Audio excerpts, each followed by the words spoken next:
नमस्कार. आज आपण लोकमान्य बाळ गंगाधर टिळक यांच्या पुण्यतिथीनिमित्त त्यांच्या जीवन प्रवासाबाबत बोलणार आहोत. जाणून घेणार आहोत.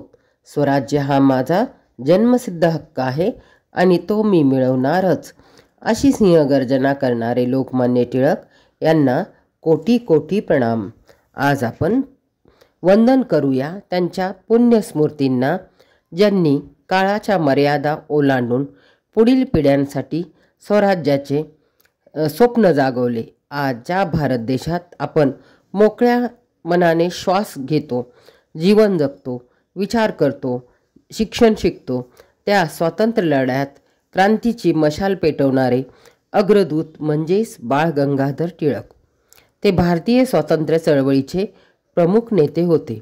लोकांमध्ये स्वातंत्र्याविषयी जागृती व्हावी म्हणून त्यांनी केसरी व मराठा ही 2 वर्तमानपत्रे सुरू केली.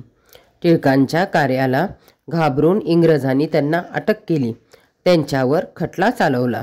इंग्रजांनी टिळकांना 6 वर्ष कारावासाची शिक्षा ठोठावली व त्यांना ब्रह्मदेशातील मंडाले तुरुंगात ठेवले. तेथे टिळकांनी गीता रहस्य हा ग्रंथ लिहिला. स्वातंत्र्यपूर्व काळात लोकांमध्ये ऐक्याची, राष्ट्रीयत्वाची भावना निर्माण व्हावी म्हणून त्यांनी सार्वजनिक गणेश उत्सव व शिवजयंती हे 2 उत्सव सुरू केले. जनतेने त्यांना प्रेमाने लोकमान्य ही उपाधी दिली. अशा या भारत मातेच्या अनमोल रत्नाचे 1 ऑगस्ट 1920 रोजी निधन झाले. त्यांनी स्वराज्यासाठी क्रांतीची मशाल पेटवली, स्वातंत्र्याची सिंहगर्जना केली, नवी प्रेरणा जनतेला दिली. अशा या महान देशभक्त, समाजसुधारक आणि विचारवंताला आपले कोटी कोटी प्रणाम. जाणून घेऊया त्यांच्याविषयी, त्यांच्या जीवनशैलीविषयी थोडेसे. त्यांचा जन्म 23 जुलै 1856 रोजी रत्नागिरी जिल्ह्यातील चिखली गावात झाला. वयाच्या अवघ्या 16व्या वर्षी त्यांचा विवाह तापीबाईसोबत झाला. टिळकांनी पुण्यातील डेक्कन महाविद्यालयातून पदवी प्राप्त केली. त्यांनी पुण्यात डेक्कन एज्युकेशन सोसायटीची स्थापना केली. त्यांनी 1820 साली पुण्यात न्यू इंग्लिश हायस्कूलची सुरुवात केली. इंग्रज त्यांना भारतीय असंतोषाचे जनक असे म्हणत, परंतु सिंहगर्जना करायला देखील काळीज देखील सिंहाचेच असावे लागते म्हणून लोकमान्य टिळकांच्या चरणावर मान आपली सदैव झुकते. निर्भीड वक्ते, तडफदार नेते अशी त्यांची ओळख होती. त्यांच्या विचाराने भारतीय लोक प्रेरित होत असत. दडपशाही व तुरुंगवासाची त्यांनी कधी पर्वा केली नाही. टिळक हे जहाल विचारांचे होते.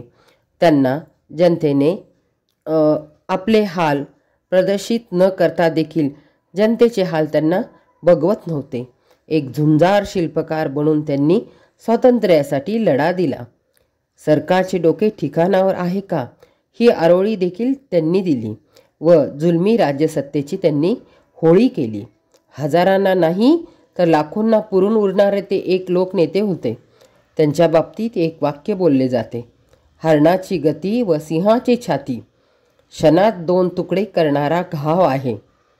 ज्यांचे नाव घेताच इंग्रजांना फुटत असे घाम, ते लोकमान्य टिळक हे नाव आहे. टिळक म्हणजे ज्वलंत चेतना, टिळक म्हणजे सिंहगर्जना, टिळक म्हणजे करारी बाणा, टिळक म्हणजे लढण्याची प्रेरणा. तर अशा या महान लोकनेत्याला कोटी कोटी प्रणाम करूया. त्यांच्या पुण्यस्मृतींना पुन्हा जागवूया. धन्यवाद.